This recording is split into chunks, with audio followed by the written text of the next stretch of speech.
Las palabras han construido y derrumbado imperios, han encendido revoluciones y sofocado rebeliones. Una sola frase ha hecho tambalear a líderes, mientras que otra ha elevado a desconocidos al Olimpo de la historia. Las palabras tienen una fuerza oculta, sutil, casi imperceptible, pero real como el filo de una espada. Y sin embargo, la mayoría las usa sin pensar, como si fueran inofensivas. Los sabios de la antigüedad lo entendieron antes que nadie.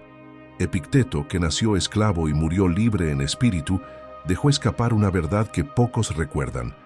Si tu alma se acostumbra a hablar como los necios, terminarás pensando como ellos. No es solo lo que decimos, es lo que nuestras palabras nos obligan a creer. Cada frase que pronunciamos es un reflejo de nuestra mente, pero también un molde que la esculpe.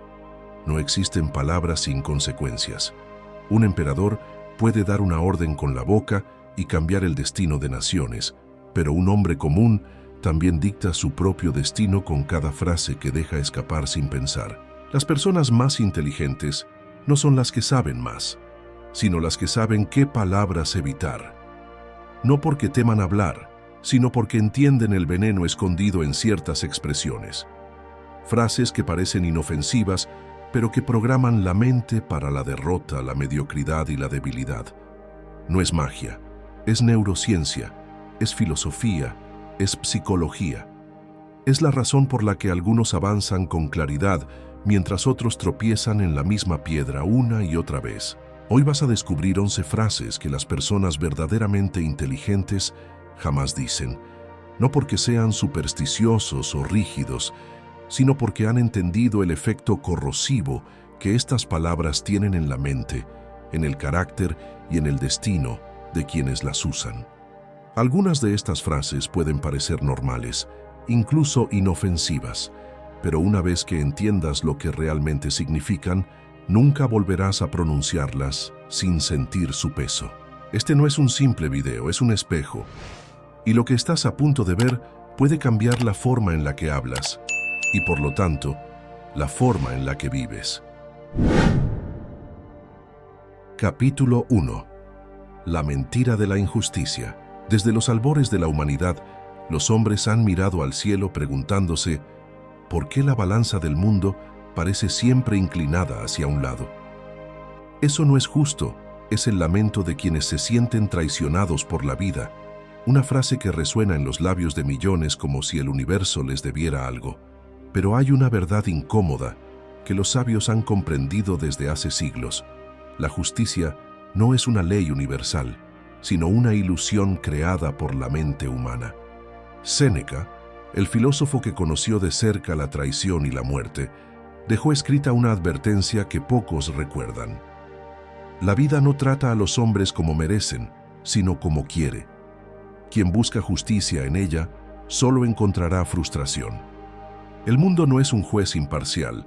La naturaleza no pregunta si mereces la tormenta antes de enviarla. La historia no detiene su curso para premiar al virtuoso ni castigar al malvado. A la muerte no le importa si has sido honesto o tramposo. Su guadaña corta con la misma frialdad. Las personas inteligentes no pierden el tiempo quejándose de lo injusto que es el mundo, porque saben que esa idea es una distracción. Se dan cuenta de que cada vez que alguien dice «eso no es justo», en realidad está entregando su poder a algo externo. Es un intento inútil de hacer que el mundo se ajuste a sus expectativas en lugar de ajustar su mentalidad al mundo. Marco Aurelio, un emperador que tuvo que gobernar en tiempos de guerra y peste, lo expresó con una claridad brutal. Deja de hablar de cómo debería ser la vida y preocúpate por vivirla. El verdadero problema de decir eso no es justo no es la queja en sí, sino el estado mental que genera. Cuando alguien cree que el mundo le debe justicia, cae en una trampa invisible, la de la pasividad. Se convierte en un espectador de su propia existencia, esperando que las cosas mejoren por sí solas o que alguien venga a corregir los errores del destino. Pero la vida no recompensa a los que esperan, sino a los que actúan. La clave no está en exigir justicia, sino en aprender a jugar con las cartas que te han tocado. No se trata de resignarse, sino de ser estratégico. El mundo puede no ser justo, pero dentro de su caos hay patrones, reglas invisibles que solo los observadores atentos pueden detectar. Hay quienes se lamentan porque nacieron sin privilegios, mientras que otros toman su falta de ventajas como un entrenamiento forzado para la resistencia. Hay quienes ven en cada golpe una prueba de que el destino es cruel, y otros que lo interpretan como una oportunidad para hacerse más fuertes. Si repites "eso no es justo", te estás diciendo a ti mismo que la vida te debe algo. Y esa es una mentira peligrosa. La verdad es que la vida no debe nada a nadie. Y una vez que aceptas esta realidad, te liberas. Porque si la vida no tiene que ser justa, entonces tú tampoco tienes que ser su víctima. Capítulo 2. El engaño del no tengo elección. Cada día millones de personas se despiertan con una creencia silenciosa, pero devastadora. La idea de que están atrapadas, que no tienen opciones, que su trabajo, su relación, su rutina y su destino han sido sellados por fuerzas más allá de su control. Y entonces, como si fuera un hechizo que las ata a una realidad inmutable, pronuncian las palabras "no tengo elección". Pero esta frase no describe la realidad. Es un truco de la mente para evitar la responsabilidad. Porque la verdad es que siempre hay una elección, aunque no siempre sea fácil o cómoda. Epicteto, quien conoció la esclavitud en carne propia, entendió esto con una lucidez que pocos han alcanzado. Dijo: "No es la situación la que nos hace esclavos, sino nuestra incapacidad de ver las salidas". Las personas inteligentes nunca dicen "no tengo elección", porque saben que esta frase es una mentira disfrazada de excusa. La historia está llena de pruebas de que incluso en las peores circunstancias siempre hay una decisión que tomar. Un prisionero en una celda oscura aún puede elegir entre la desesperación o la resistencia. Un hombre traicionado puede optar por la venganza o por el perdón. Una mujer en un empleo miserable puede resignarse o empezar a buscar una salida. Decir "no tengo elección" es una forma de entregarle el control de tu vida a algo externo. Es declarar que eres una víctima de las circunstancias en lugar de un arquitecto de tu destino. Pero la realidad es que incluso cuando las opciones son limitadas, la decisión sigue siendo tuya. Cuando Nelson Mandela estuvo encarcelado por 27 años, podría haber repetido esta frase cada día. Podría haber aceptado que su vida estaba en manos de otros. Pero eligió algo distinto. Eligió usar su tiempo en prisión para fortalecer su mente, para prepararse, para convertir su encierro en una universidad de liderazgo. Cuando salió, no salió como un hombre roto, sino como un estratega que cambió la historia. Las personas inteligentes nunca dicen "no tengo elección", porque saben que cada palabra que pronuncian moldea su forma de pensar. En su lugar, hacen una pregunta más útil: ¿cuál es mi mejor opción en este momento? Puede que la respuesta no sea ideal, puede que no sea la que desearían, pero al menos los pone en movimiento, les devuelve el control, los obliga a pensar estratégicamente en lugar de rendirse. Porque al final, el mayor engaño de la vida no es que las opciones no existan, es que muchas personas prefieren no verlas, porque reconocerlas significa aceptar la responsabilidad de decidir, y decidir significa arriesgarse a equivocarse.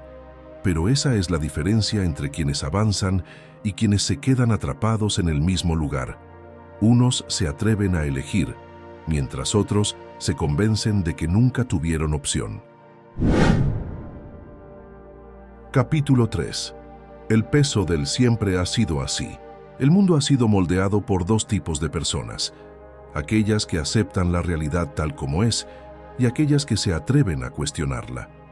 La diferencia entre estos dos grupos no radica en su inteligencia, sino en las palabras que eligen. Y hay una frase en particular que las mentes brillantes nunca dicen: "siempre ha sido así". Esta frase es un ancla disfrazada de verdad. Es la rendición antes de la batalla, el cierre de puertas antes siquiera de intentar abrirlas.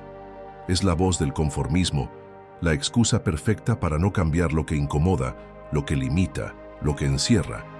Séneca, que fue testigo de la corrupción y la decadencia de Roma, advirtió sobre el peligro de esta mentalidad con una frase olvidada por muchos. No hay mayor debilidad que el hombre que defiende su esclavitud llamándola tradición. Las personas inteligentes saben que todo lo que hoy es normal, alguna vez fue impensable. Hubo un tiempo en el que volar era un mito, en el que comunicarse a través de continentes en segundos era una fantasía, en el que cambiar de vida parecía un privilegio reservado para unos pocos. Cada avance humano ha sido impulsado por alguien que se negó a aceptar que siempre ha sido así. Esta frase no solo mata la innovación, también destruye el crecimiento personal. Quien la dice está justificando su propia falta de acción. Un hombre infeliz en su trabajo que repite esta frase está eligiendo permanecer en la misma miseria, como si su destino estuviera tallado en piedra.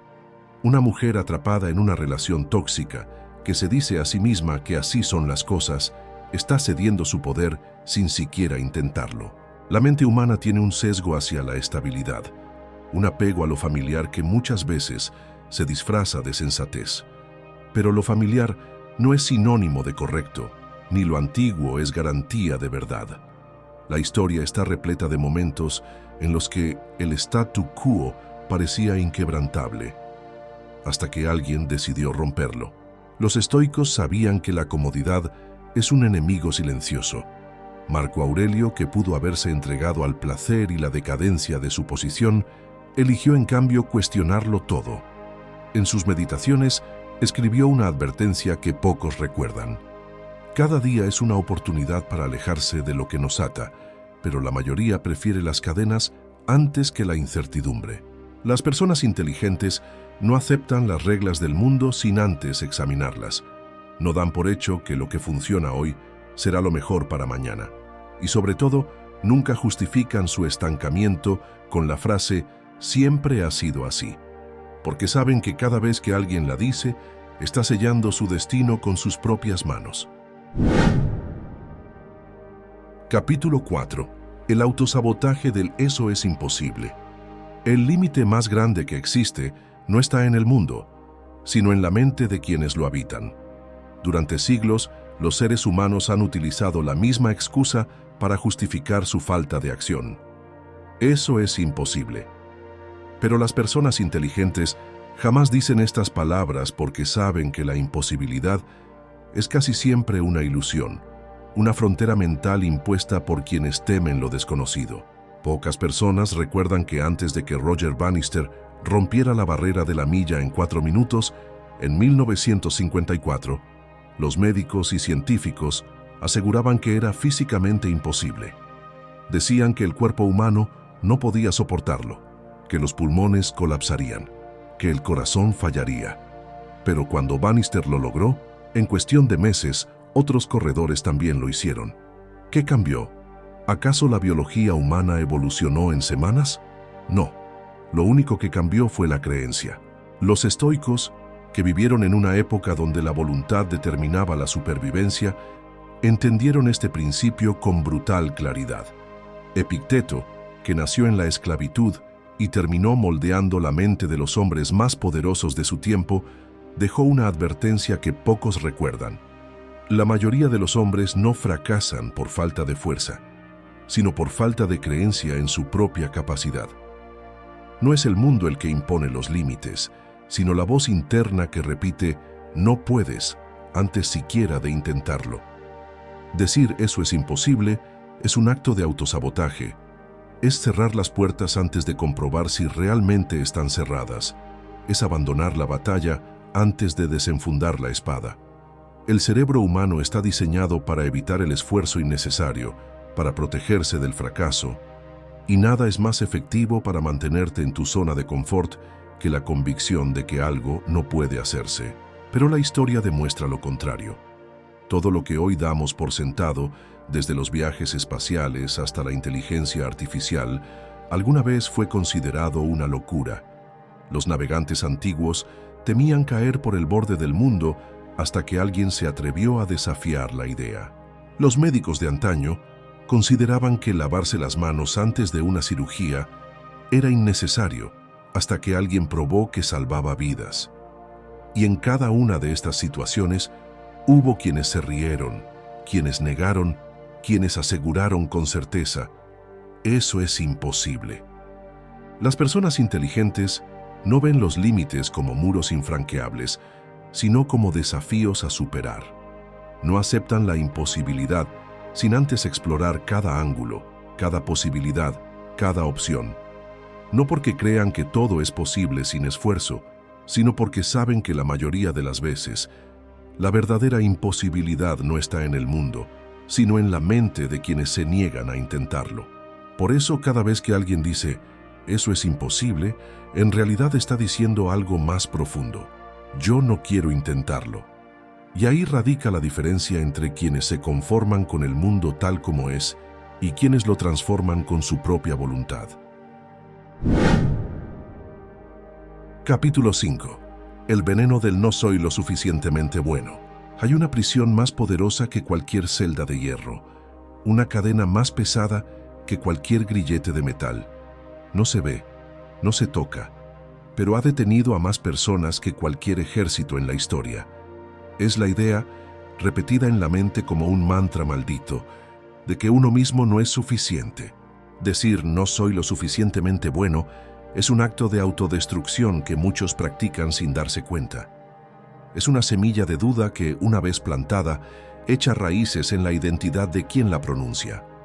Lo que comienza como una simple frase se convierte en una realidad autoimpuesta. La persona que la dice empieza a comportarse como si realmente no fuera suficiente, y así lo hace verdad. Marco Aurelio, un emperador que pudo haberse sentido aplastado por la responsabilidad de gobernar un imperio en crisis, escribió algo que pocos recuerdan: si fuera verdad que no eres suficiente, entonces nada que hagas importaría. Pero si aún tienes poder para actuar, entonces ya eres suficiente. En otras palabras, la sola capacidad de intentarlo es prueba de que la insuficiencia es una mentira.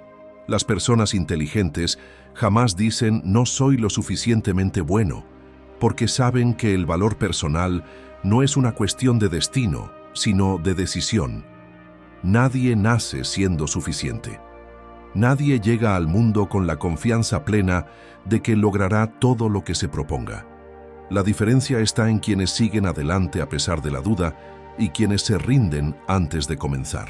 Esta frase no solo es peligrosa porque limita el potencial de quien la dice, sino porque crea un ciclo de parálisis. Quien se convence de que no es suficiente evita tomar riesgos, evita exponerse, evita crecer. Y al hacerlo, se mantiene en la mediocridad, reforzando su propia creencia. Es un círculo vicioso en el que la inseguridad alimenta la inacción y la inacción alimenta la inseguridad. El mayor error de quienes dicen no soy lo suficientemente bueno es creer que su valía es algo fijo, que está tallado en piedra. Pero el talento no es algo que se tiene o no se tiene, es algo que se cultiva. La inteligencia no es un regalo divino, sino una construcción.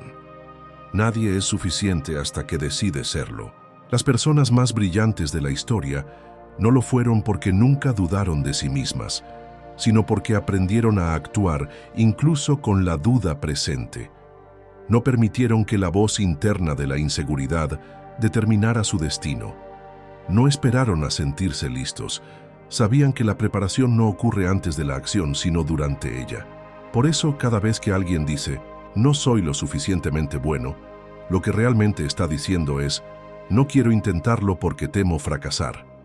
Y en ese miedo, muchas vidas quedan estancadas.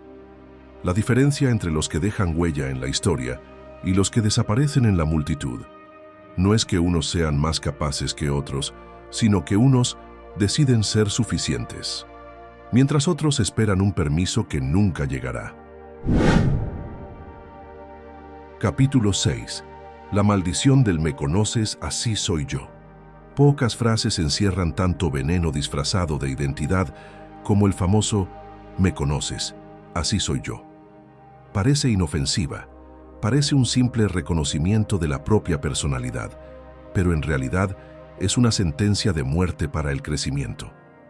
Decir estas palabras es sellar el destino con las propias manos, es negar la evolución, es declararse prisionero de una versión antigua de uno mismo. Las personas inteligentes jamás pronuncian esta frase porque saben que la identidad no es una escultura estática, sino una obra en construcción. Marco Aurelio lo entendía mejor que nadie cuando escribió: «Cada día nos encontramos con una versión nueva de nosotros mismos. No hay deber más sagrado que darle forma». La idea de que alguien es de cierta manera y no puede cambiar es una ilusión conveniente para quienes buscan excusas para no mejorar. La historia está llena de ejemplos de personas que, en lugar de aferrarse a una identidad fija, se reinventaron cuando fue necesario. Darwin no nació con su teoría de la evolución en la cabeza. La construyó a partir de la observación y el aprendizaje. Miyamoto Musashi, el legendario samurái, pasó de ser un guerrero errante a un filósofo de la estrategia, porque entendió que aferrarse a una sola identidad es un camino seguro hacia la obsolescencia. Quienes dicen «así soy yo» en realidad están diciendo «no quiero hacer el esfuerzo de cambiar». Usan la frase como un escudo para justificar sus defectos, para no cuestionar sus hábitos, para no enfrentar la posibilidad de que pueden ser mejores. Es la excusa de quienes temen el cambio más que la mediocridad. La verdadera identidad no es algo que se descubre, sino algo que se crea. No hay destino escrito, no hay personalidad inmutable. Lo que llamamos yo no es más que una serie de elecciones acumuladas, y cada día es una oportunidad para elegir diferente. Las personas inteligentes no defienden su versión actual como si fuera la única posible.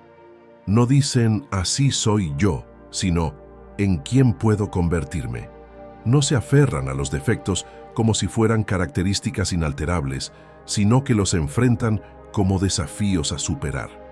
Porque saben que la única forma de ser verdaderamente libre es reconocer que el yo de hoy no tiene por qué ser el yo de mañana.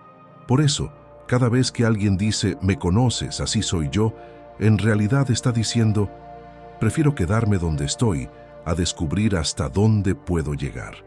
Y en ese momento, sin darse cuenta, han puesto un límite a su propio destino. Capítulo 7. La trampa del tengo mala suerte. La suerte ha sido, desde tiempos inmemoriales, el refugio de quienes no quieren aceptar su propia responsabilidad. Es un fantasma conveniente, un Dios invisible al que se le atribuyen todos los fracasos y ninguna de las victorias. Decir «tengo mala suerte» es una de las formas más sutiles y peligrosas de rendición. Es entregarle las riendas del propio destino a un factor externo. Es convertirse en espectador de la propia vida, en lugar de ser su arquitecto. Las personas inteligentes jamás pronuncian esta frase porque entienden que la suerte no es un principio absoluto, sino una combinación de preparación, percepción y oportunidad. Séneca, que vivió en una época donde la vida podía cambiar con el capricho de un emperador, escribió una verdad que muchos han olvidado. La suerte es lo que sucede cuando la preparación se encuentra con la oportunidad. En otras palabras, la fortuna no es un regalo de los dioses, sino un fenómeno que uno mismo puede crear. El problema de creer en la mala suerte no es solo que convierte a las personas en víctimas de circunstancias arbitrarias, sino que las ciega ante su propio poder. Quien cree que su destino está marcado por la mala fortuna no intentará mejorar sus habilidades, no buscará alternativas, no verá las oportunidades cuando aparezcan, porque ya ha decidido que el mundo está en su contra. La historia está llena de ejemplos de personas que, en lugar de lamentarse por su supuesta mala suerte, convirtieron la adversidad en impulso. Thomas Edison falló más de 1000 veces antes de inventar la bombilla eléctrica, pero jamás dijo que tenía mala suerte, sino que estaba aprendiendo. Oprah Winfrey fue despedida de su primer trabajo en televisión porque le dijeron que no servía para la pantalla, pero no dejó que un revés definiera su camino. Las personas inteligentes entienden que lo que otros llaman suerte es en realidad una serie de microdecisiones acumuladas a lo largo del tiempo. No es cuestión de destino, sino de preparación. No es cuestión de azar, sino de mentalidad. No es cuestión de privilegio, sino de resistencia. Cada vez que alguien dice «tengo mala suerte», en realidad está diciendo No quiero aceptar mi parte de responsabilidad en lo que me sucede, porque es más fácil culpar a la fortuna que reconocer que muchas veces los resultados dependen de las propias acciones. Y en ese autoengaño, miles de personas se condenan a una vida de pasividad, esperando que algún día la suerte decida cambiar, sin darse cuenta de que siempre estuvo en sus manos hacerlo. Capítulo 8. El engaño del lo haré cuando me sienta listo. Si existiera una frase que ha destruido más sueños que el fracaso, sería esta: lo haré cuando me sienta listo. Suena razonable, suena prudente, pero en realidad es una mentira disfrazada de sensatez.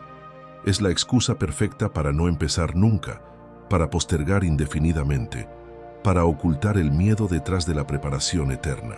Las personas inteligentes jamás pronuncian estas palabras porque saben que la preparación total es un mito. Nadie se siente completamente listo antes de empezar algo importante. No lo estaba el primer explorador que navegó hacia lo desconocido, ni el primer astronauta que pisó la luna, ni el primer artista que mostró su obra al mundo. La historia no la escriben quienes esperan sentirse preparados, sino quienes actúan a pesar de la incertidumbre. Epicteto, que nació esclavo y terminó convirtiéndose en uno de los pensadores más influyentes del estoicismo, escribió una advertencia que pocos recuerdan. Si esperas que el momento sea perfecto, pasarás la vida esperando. La acción es lo único que te hace apto para la acción. Lo que significa que la preparación no ocurre antes de empezar, sino durante el proceso mismo de intentarlo.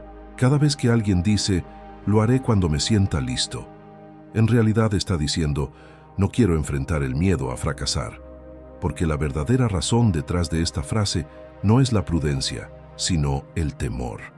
El temor a no ser lo suficientemente bueno, el temor a fallar en público, el temor a descubrir que el camino es más difícil de lo imaginado. El error de quienes esperan sentirse listos es creer que la confianza aparece primero y la acción después. Pero la verdad es lo contrario. La confianza es un efecto secundario de la acción. Nadie aprende a nadar leyendo sobre natación. Nadie domina un idioma sin hablarlo. Nadie se vuelve experto sin haber sido principiante primero. Las personas inteligentes saben que el progreso nunca ocurre en la comodidad. No esperan un permiso divino. No esperan una señal cósmica. No esperan a sentirse listos, porque entienden que la única forma de estar listo es empezar antes de estarlo. Por eso, cada vez que alguien dice, lo haré cuando me sienta listo, lo que realmente está diciendo es, prefiero seguir soñando con lo que podría ser en lugar de hacer algo al respecto. Y en esa espera eterna, muchos ven pasar su vida sin haber dado un solo paso en la dirección de sus verdaderos deseos. Conclusión. La vida que se escapa entre palabras. Las palabras no son inocentes, no son simples sonidos que se llevan el viento, ni meras expresiones sin consecuencias. Son estructuras invisibles que moldean la realidad, herramientas que pueden construir imperios o cadenas que pueden atar a una persona a una vida que no quiere. Decir ciertas frases una y otra vez es como programar la mente para aceptar límites que no existen, para ceder el control, para justificarse ante uno mismo y ante el mundo. Las personas inteligentes no son aquellas que acumulan conocimientos, sino aquellas que eligen cuidadosamente su lenguaje, porque saben que lo que dicen define lo que hacen. No pronuncian frases como «siempre ha sido así», porque entienden que todo puede cambiar. No se envenenan con «eso es imposible», porque saben que la historia está escrita por quienes desafían lo establecido. No se anclan en «no soy lo suficientemente bueno», porque reconocen que la identidad no es un destino fijo, sino una construcción en constante evolución. Marco Aurelio, en sus meditaciones privadas, escribió una verdad olvidada por muchos. El poder de tu mente está en lo que decides alimentar. No dejes que las palabras sean tus propias cadenas. Este principio sigue siendo tan válido hoy como lo fue en el siglo II. Si alguien repite una idea suficientes veces, su mente la tomará como verdad, ya sea una creencia de grandeza o una condena de mediocridad. Cada persona es el arquitecto de su propio destino, pero pocos se atreven a aceptarlo. Es más fácil culpar a la suerte, a las circunstancias, a la falta de preparación. Es más cómodo decir, así soy yo, en lugar de cambiar, esperar a sentirse listo, en lugar de dar el primer paso, postergar las oportunidades por miedo al fracaso. Pero la vida no espera a nadie. El tiempo avanza con indiferencia, ya sea que se use sabiamente o que se desperdicie en excusas. Las personas inteligentes entienden que cada palabra es un contrato con la realidad. Por eso, en lugar de encadenarse con frases que los limitan, eligen expresiones que los impulsan. En lugar de decir, no puedo, preguntan, ¿cómo puedo? En lugar de decir, esto es imposible, buscan caminos alternativos. En lugar de esperar a estar listos, actúan, porque saben que el crecimiento solo ocurre en el movimiento. Y esa es la gran diferencia entre quienes dejan huella en el mundo y quienes se pierden en la multitud. No es la suerte, no es el talento innato, no es una misteriosa bendición reservada para unos pocos. Es, simplemente, la elección consciente de no pronunciar palabras que los condenen a una vida menor a la que podrían tener, porque quien controla su lenguaje, controla su destino.